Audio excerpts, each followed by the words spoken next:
ذرا تصور کریں ایک ایسا ملک جہاں ہیلتھ کیئر 100% فری ہو، جہاں نرسری سے لے کر PhD تک کی تعلیم پر آپ کو ایک پیسہ بھی خرچ نہ کرنا پڑے، اور اگر کسی کو ہائر سٹڈیز کے لیے بیرون ملک جانا ہو تو اس کا تمام خرچ بھی گورنمنٹ پے کرے گی۔ ایک ایسا ملک جہاں نئے شادی شدہ جوڑوں کو حکومت مفت میں ایک گھر، ایک گاڑی اور $50,000 تک گفٹ کرے تاکہ وہ اپنی نئی زندگی کی شروعات کر سکے۔ ایک ایسا ملک جہاں پیٹرول کی قیمت پانی کی بوتل سے بھی سستی ہو اور بجلی کا بل وہ تو ہوتا ہی نہیں، کیونکہ ملک کے حکمران کا ماننا ہے کہ زمین سے ملنے والے تمام ریسورسز عوام کی ملکیت ہیں اور ان پر بل نہیں ہو سکتا۔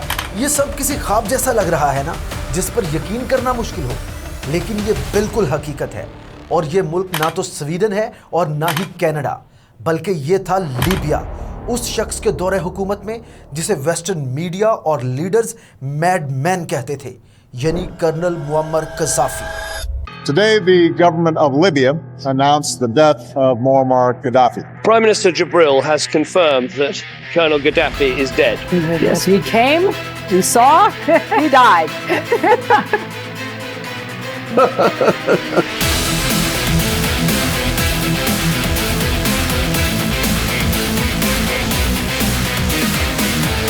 هذا الكتاب الأبيض فيه حل الانفراطي بعدين يعالج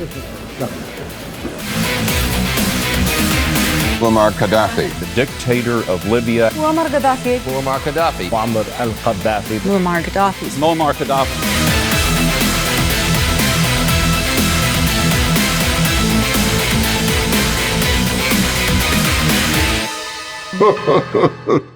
ایک ایسا ویژنری لیڈر جس نے افریقہ کے اس غریب اور لوٹے پھوٹے ملک کی تقدیر بدل کر رکھ دی، جس نے اسلامی ویلفیئر سٹیٹ کی ایک چھوٹی سی جھلک دکھا کر دنیا کی حیرت گم کر دی کہ صرف ایک سسٹم کے بدلنے سے محض چند ہی سالوں میں کوئی کنٹری کیسے ہیومن ڈیولپمنٹ انڈیکس میں سب سے نیچے سے اٹھ کر ٹاپ پر رینک کر سکتا ہے اور ملک بھر سے غربت کا خاتمہ کر سکتا ہے۔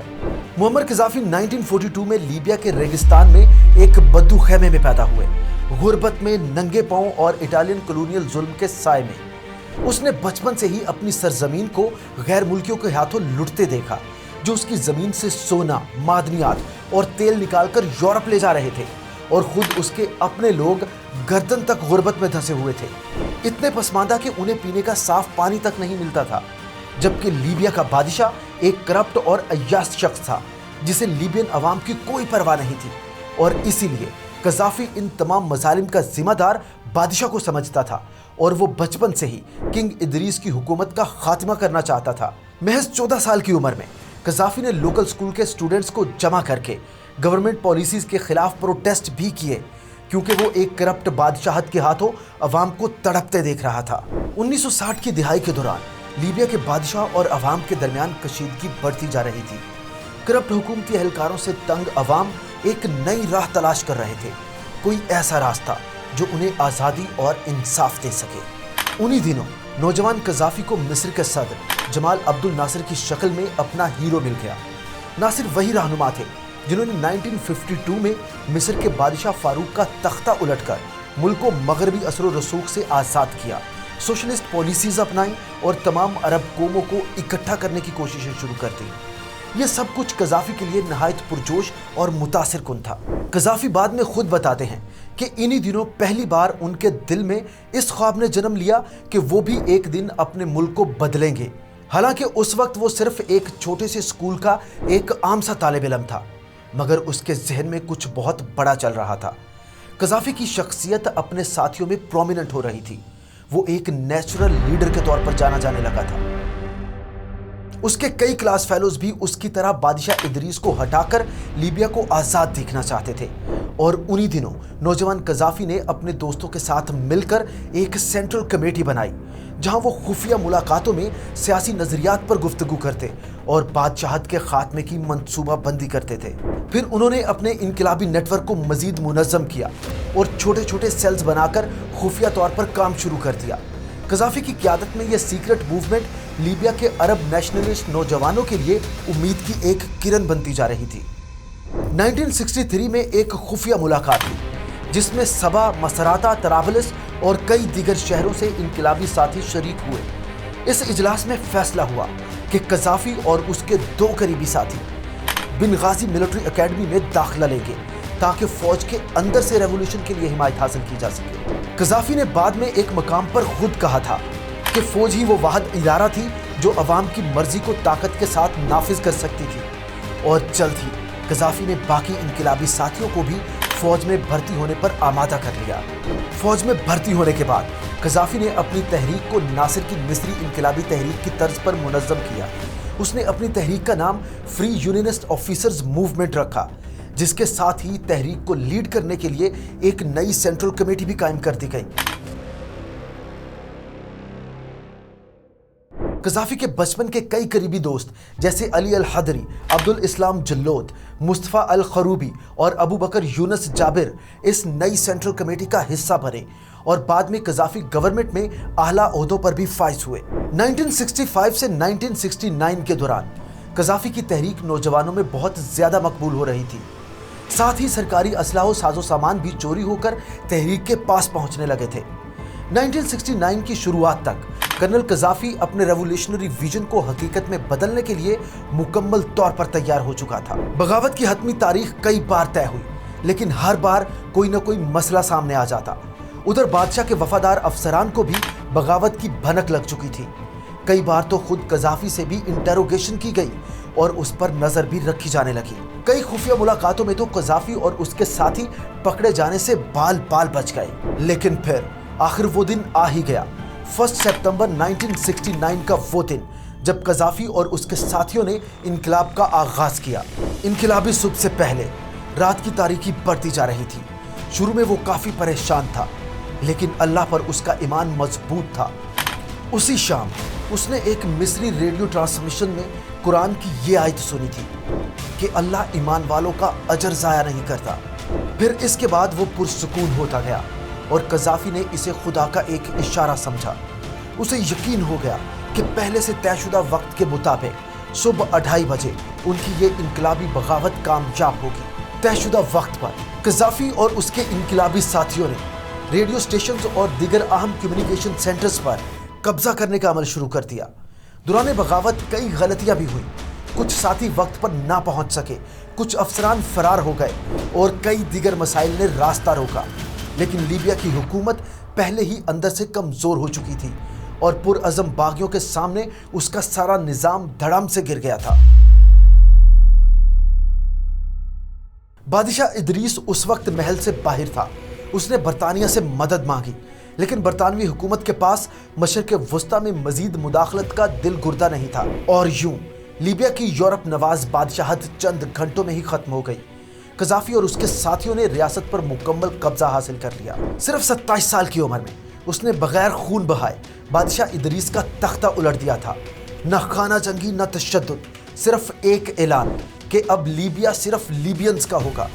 1 سپتمبر 1969 کی صبح لیبیائی عوام نے اپنے ریڈیو پر قذافی کی آواز سنی، جس میں اس نے جذباتی انداز میں اعلان کیا کہ لیبیا اب ایک آزاد خود مختار جمہوریہ ہے۔ یہ آزادی، اتحاد اور سوشل جسٹس کے راستے پر گامزن ہوگا۔ اللہ کی مدد سے خوشحالی اور برابری ہمارا مقدر ہوگی۔ اگلے چند ہفتوں میں قذافی اور اس کے قریبی ساتھی عوام میں ایک مثالی قیادت کے طور پر مشہور ہونے لگے۔ قذافی کو سب سے زیادہ حمایت ایجوکیٹڈ مڈل کلاس لیبیاؤں سے ملی، جنہوں نے عرب قوم پرستی کے تصور کو پہلے سے قبول کر لیا تھا۔ کولڈ وار کے اس دور میں قذافی نہ تو امریکہ کا مہرہ تھا اور نہ ہی سوویت یونین کا، بلکہ اس نے ایک تیسرا راستہ اپنایا: عرب قوم پرستی، اسلامی سوشلسٹ آئیڈیالوجی اور غیرت مند خود مختاری کا راستہ۔ 1980 کی دہائی تک قذافی کا لیبیا وہ سب کچھ حاصل کر چکا تھا جس کا بیشتر ترقی پذیر ممالک صرف خواب ہی دیکھ سکتے تھے۔ ایک مکمل ویلفیئر اسٹیٹ جو نہ کسی بیرونی قرض پر کھڑی تھی اور نہ ہی مغربی امداد پر، بلکہ یہ نئی ویلفیئر اسٹیٹ لیبیا کے اپنے تیل، قومی غیرت اور قذافی کے بے باک ویژن پر کھڑی تھی۔ 1970 میں اقتدار سنبھالنے کے صرف 1 سال بعد قذافی نے لیبیا میں کام کرنے والی تمام غیر ملکی آئل کمپنیز کو نیشنلائز کر دیا، چاہے وہ امریکی ہوں یا برطانوی یا اٹالین۔ قذافی نے سب کی چھٹی کرا دی۔ اس اقدام سے لیبیا کے تیل کا کنٹرول مغربی کمپنیوں کے ہاتھوں سے نکل کر لیبیا کے اپنے ہاتھوں میں آ گیا تھا۔ صرف ایک دہائی میں ہی یعنی 1981 تک لیبیا براعظم افریقہ کا سب سے امیر ملک بن چکا تھا، جس کی پر کیپٹا انکم سب سے آگے تھی۔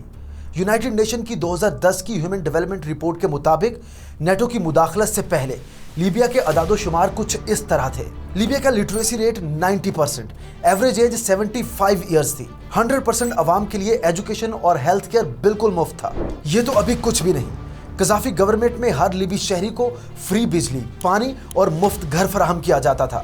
یونیورسٹی ایجوکیشن صرف لیبیا میں نہیں بلکہ بیرون ملک میں بھی حکومت کی ذمہ داری ہوا کرتی تھی۔ لندن، امریکہ کے جس مرضی یونیورسٹی میں ایڈمیشن لو، تمام خرچہ حکومت برداشت کرے گی۔ اگر کسی عام شہری کا علاج بھی یورپ میں ہونا ہے تو وہ بھی حکومت خود دیتی تھی۔ نیولی میرڈ کپل کو حکومت کی طرف سے ایک مفت اپارٹمنٹ یا گھر دیا جاتا تھا اور ساتھ میں ایک کار بھی ملتی تھی تاکہ وہ اپنی زندگی کی شروعات اچھے سے کر سکے۔ جبکہ اس کے علاوہ بزنس سٹارٹ کرنے کے لیے $50,000 سے بھی زیادہ کے مفت قرضے دیے جاتے تھے، جو کہ آج کی تاریخ میں $1,00,000 سے بھی زائد بنتے ہیں۔ پیٹرول کی قیمت صرف 14 سینٹ فی لیٹر، روٹی کی قیمت صرف 2 سینٹ اور بجلی کا بل وہ تو ہوتا ہی نہیں تھا کیونکہ لیبی شہریوں کے لیے بجلی بالکل فری تھی۔ لیکن قذافی یہی نہیں رکا۔ 1984 سے 2000 تک اس نے دنیا کا سب سے بڑا اریگیشن پروجیکٹ بنایا جسے گریٹ مین میڈ ریور کہا گیا۔ اس دریا میں گریٹ ڈیزرٹ آف سہارا سے لیبیا کے شہروں اور کھیتوں تک میٹھا پانی پہنچایا گیا۔ اس پروجیکٹ کا سب سے بڑا کارنامہ اس کی فنڈنگ تھی۔ اس پروجیکٹ پر $25 بلین سے زائد کا خرچ آیا، جس کی مکمل فنڈنگ لیبیا نے خود کی۔ نہ ورلڈ بینک کا قرضہ، نہ IMF کی شرائط اور نہ ہی کوئی غیر ملکی بوجھ۔ یہاں تک کہ 2010 تک تو لیبیا کے اوپر ایک پیسے کا بھی بیرونی قرض نہیں تھا، بلکہ $150 بلین سے زائد کے فورن ریزرو موجود تھے اس ملک کے پاس۔ کرپشن اور ویسٹرن ڈیپینڈنس کے شکار کانٹیننٹ افریقہ میں قذافی کا لیبیا ایک ثبوت تھا کہ اگر ملکی دولت عوام کے لیے استعمال کی جائے تو عزت، استحکام اور ترقی قوم کا مقدر بن جاتی ہے۔ قذافی کا خواب صرف لیبیا تک محدود نہیں تھا، بلکہ وہ ایک یونائٹڈ افریقہ چاہتا تھا، سیاسی طور پر آزاد، معاشی طور پر خود مختار، نہ IMF کی غلامی اور نہ ہی ڈالر کی زنجیریں۔ اور پھر جب 2009 میں وہ افریقن یونین کا چیئرمین بنا تو اس نے افریقہ کے لیے ایک نیا کرنسی پلان دیا، گولڈ دینار، ایک gold backed mutual African currency. یہ آج تک کا سب سے بڑا ریولیوشنری سٹیپ تھا۔ اس سے نہ صرف ڈالر، یورو یا CFA فرینک پر انحصار ختم ہو جاتا بلکہ افریقی ممالک کو اپنے سونے اور منرلز میں لین دین کی آزادی بھی مل جاتی۔ قذافی نے اس نئے گولڈ دینار کو بیک کرنے کے لیے لیبیا کے 144 ٹن کے گولڈ ریزرو بھی آفر کر دیے تھے۔ اس کے ساتھ ہی قذافی نے African investment bank, African monetary fund اور پین افریقن ڈیفنس کوآپریشن کی تجاویز بھی پیش کر دی تھی۔ اور سب سے بڑی بات یہ تھی کہ یہ سب ہیڈ کوارٹرز افریقہ میں ہونا تھے، نہ کہ پیرس، لندن یا واشنگٹن میں۔ اس وقت تک قذافی افریقہ بھر کے غریب اور پسے ہوئے عوام کے لیے ایک ہیرو بن چکا تھا، لیکن وہیں دوسری جانب عالمی استعماری قوتیں اس سب پر گہری نظر جمائے بیٹھی تھی اور وہ کرنل قذافی کے بارے میں جلد ہی کوئی حتمی فیصلہ کرنا چاہتے تھے کیونکہ وہ اب عالمی مالیاتی نظام کے لیے ایک بڑا خطرہ بن چکا تھا۔ قذافی کی کامیابی کی قیمت لیبیائی عوام نے نہیں بلکہ ویسٹرن انٹرسٹ نے چکائی۔ وہ امریکہ کو کھلے عام چیلنج کرتا تھا، IMF میں شامل ہونے سے انکار کر چکا تھا اور باقی افریقن ممالک کو بھی اپنے ریسورسز نیشنلائز کرنے کی ترغیب دے رہا تھا۔ 2009 میں ہی قذافی نے اقوام متحدہ کی جنرل اسمبلی میں ایک 96 منٹ کی تقریر کی تھی جس میں اس نے UN سیکیورٹی کونسل کو ٹیرر کونسل کہا تھا۔ قذافی نے اپنی اس سپیچ میں گلوبل ریفارمز، افریقن آزادی اور امریکی ملٹرزم کے خاتمے کا مطالبہ کر دیا تھا۔ اب وہ صرف ایک نیشنلسٹ لیڈر نہیں رہا تھا بلکہ وہ پورے افریقہ اور مڈل ایسٹ میں ایک ریولوشنری سمبل بنتا جا رہا تھا۔ 2010 تک اس کے گولڈ دینار والے خواب کو افریقن لیڈرز کی سپورٹ ملنے لگی تھی۔ منصوبے حقیقت کا رخ اختیار کر رہے تھے اور ویسٹ، خاص طور پر فرانس، چکنا ہو چکا تھا۔ وہی فرانس جو آج بھی 14 افریقی ممالک میں CFA فرینک کرنسی کو کنٹرول کرتا ہے۔ وہی یورپ جو سستے افریقی ریسورسز کے بلبوتے پر اپنی عالی شان ترقی کو فروغ دے رہا ہے۔ 2011 میں نیٹو کی جنگ سے کچھ ہی عرصہ پہلے ہلری کلنٹن کے دفتر سے ایک کلاسیفائیڈ ای میل لیک ہوئی جس نے لیبیا میں ویسٹرن انٹرونشن کی اصل وجہ کو بے نقاب کر دیا، اور وہ وجہ تھی قذافی کا گولڈ دینار۔